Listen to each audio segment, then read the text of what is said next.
Hey, what's happening, man? It's Cool Water again. Just a couple things I want to talk about, but I guess I'll break them up into two podcasts. The first is Marshawn Lynch. Everybody's talking about the fact that he saved his $49 million income from the Seattle Seahawks. And hasn't spent any of that money since he's got in the league, so he basically had sitting on $49 million, which is excellent. You know what I mean? You can't get it no better than that. But he's been living off of his endorsements, which is probably a few $1 million, here and there from different, companies and whatnot, having them endorse his products. And my thing is, I think every athlete could do the same thing if they wasn't caught up in the glitz and the glamour. Now, I seen something to say he might be getting ready to retire, which I don't know how true that is. But if it is, dude probably tired of the antics anyway that come with being in the NFL and the bullshit that they be on.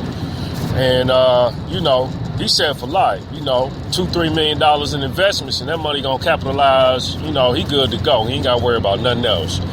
So I think a lot of athletes could do the same thing if they wasn't caught up in the glitter and the glitz of trying to shine and because you got enough money to get the tools you want anyway. You can get the house you want, you can get the car you want. Once you get past all that, ain't nothing else left really to get. Once you get the woman you want, they got that particular look that, some of these cats out here like, they want to shine, it ain't much else left really to be tripping on. You got food, clothing, and shelter, and you got a bank account full of money. It just ain't nothing else really that you need.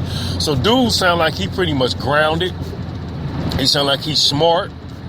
He went to college, so he got a degree, so he must be smart. And, he ain't caught up in the hype. You know what I'm saying? And he take that money and he banking and he live off of basic, his basic necessities is covered. So, I think that's what everybody need to do, man. All of the stories about cats going broke in the NFL and the NBA after they get out, it's only a result, man, of poor money management, having poor people around you that want to siphon money out your pocket. You take Mike Tyson, $500 million dude. He had the culture vultures around him. And Don King and them was siphoning money out his pocket. And that, that is one of the main reasons why dude is not as rich as he once was. He not broke to the point where he can't eat, but he ain't got, $500 million sitting up. So hats out to, Marshawn Lynch. Maybe some other cats will start thinking. I know it's another dude in the NFL that's banking his money. He living off of a certain level of income. So a lot of cats are starting to wise up, and realize that, you ain't got to shine the way that you're trying to shine, and you can still be okay, man, and use some common sense in the game, too. So I'm out. It's Cool Water. Look for me all over the internet, Facebook, Twitter, Pinterest, Instagram. I'm there. Peace.